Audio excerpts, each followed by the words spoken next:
கடிநாக்கில் நஞ்சு நுனிநாக்கில் அமிர்தம். இதுதான் பழமொழி. கதை என்னங்கிறத பார்த்துட்டு வந்துடலாம்.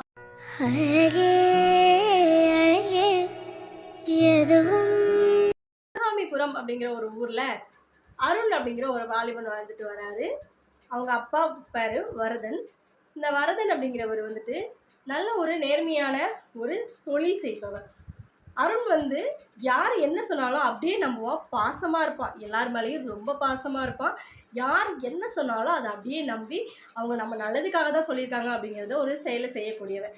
இதே ஊரில் காசின்னு ஒரு மனிதன் வாழ்ந்துட்டு வராரு. அதுதான் அருணோட ஒரு நெருங்கிய நண்பன்.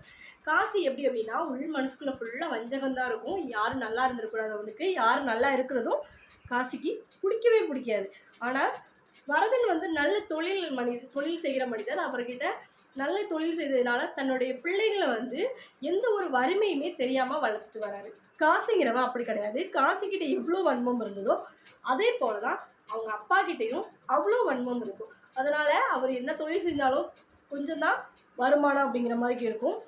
யாரையாவது எப்படியாவது ஏமாற்றி பிழைக்கணும் அப்படிங்கிறதும் இந்த காசி மனசுக்குள்ளே அதிகமாகவே இருந்தது. ஆனால் அருண் இதை தெரியாமையே காசி கூட ரொம்ப நட்பாக பழகிக்கிட்டு இருந்தான். எப்போ யாரை என்ன பேசினாலும் காசி எப்படி பேசுவான்னா தம்பி, நண்பரே, அண்ணா, இப்படிதான் அப்படியே அப்படியே பேசுகிறதுலே கவர் பண்ணிடுவான். கவர் பண்ணி யாருனாலும் ஈஸியாக ஏமாற்றிடுவான். இதுதான் காசியோட வேலையாகவே இருந்தது. எப்படி நாட்கள் போக காசியோட அப்பா நிறைய வஞ்சக தொழில் செய்ததுனால அவங்கள அந்த ஊரில் ரொம்பவே மதிப்பு குறையாக நடத்துறதுனால அவங்க அப்பா என்ன பண்ணாருன்னா வெளி ஊருக்கு போயிட்டார். இப்போ காசி மட்டும்தான் இந்த ஊரில் வாழ்ந்துட்டு வராரு. காசிக்குமே அவங்க அப்பாவுடைய பேர் மதிப்பு இல்லாததுனால இவனுக்குமே மதிப்பு குறைவாக தான் எல்லாருமே கொடுத்துட்டு இருந்தாங்க. ஆனால் வரதன் பையன் அருணுக்கு நல்ல மதிப்பு இருக்கும்.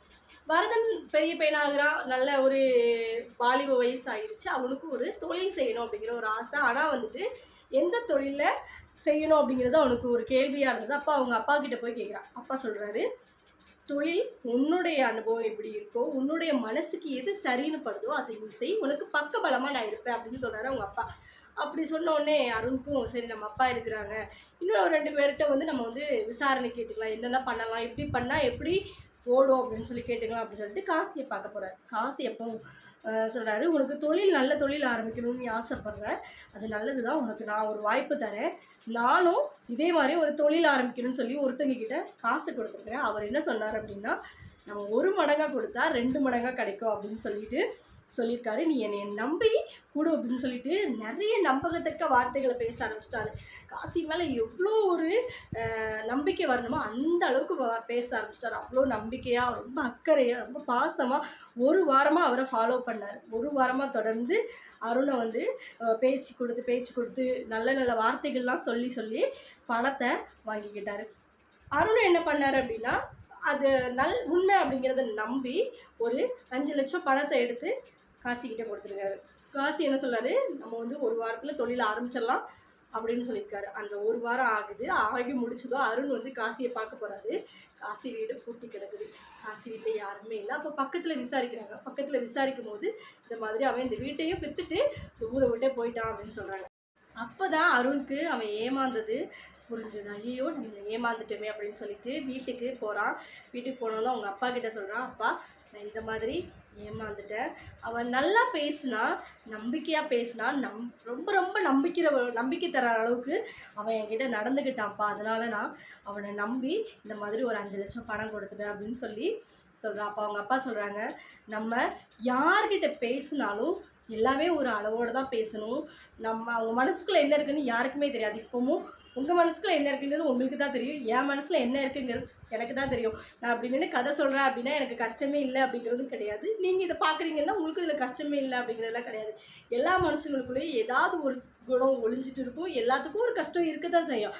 அதே போல் தான் அவங்க அப்பா சொல்கிறாங்க அவங்ககிட்ட, நீ எல்லாரையும் அப்படியே நம்பாத. எல்லாருமே பேசுகிறது நல்ல சொற்கள் மட்டும் பேச மாட்டாங்க, அவங்களுக்குள்ள கெட்டதும் இருக்கும் அப்படின்னு சொல்லி அவங்க அப்பா சொல்கிறாரு. நுனிநாக்கில் எப்போவுமே எல்லாருக்குமே என்னது இருக்கும், தேன்தான் இருக்கும். உள்நாக்கில் தான் நம்ம மனசுக்குள்ளே நம்ம உள்ள மனசுக்குள்ளே தான் என்ன இருக்குங்கிறது தெரியும் அப்படின்னு சொல்லி அவங்க அப்பா சொன்னதும் அவன் ரொம்பவே மன வருத்தத்தோடு அவங்க அப்பா கூட பின்தொடர்ந்தான். அதிலிருந்து அவன் ரொம்ப ஜாக்கிரதையாக இருக்கான். யாரை பார்த்தாலும் யார்கிட்ட பேசினாலும் எல்லாத்தையும் அப்படியே அவன் நம்ப மாட்டான். ஆமாங்க. நம்மளும் அப்படிதான் நிறைய பேர பார்க்குறோம். நிறைய பேர பார்த்துட்டு நிறைய பேர் கூட பேசுறோம். நுனி நாட்கள் அப்படியே தேனா பேசுவாங்க. உள்ளுக்குள்ள அவ்வளோ வஞ்சகம், அவ்வளோ பொறாம இருக்கும். நம்மளும் ஒருத்தங்க கிட்ட பழகுறதா இருந்தா கூட பார்த்து யோசிச்சு தான் பழகணும். இந்த மாரி கதைகள பார்க்க மறக்காம நம்ம சேனல சப்ஸ்கிரைப் பண்ணி வச்சுக்கோங்க. தினமும் நம்ம சேனல்ல 2 மணிக்கு வீடியோ போடுறோம். மறக்காம பாருங்க. உங்களுடைய ஆதரவை எப்பவும் எனக்கு தாங்க.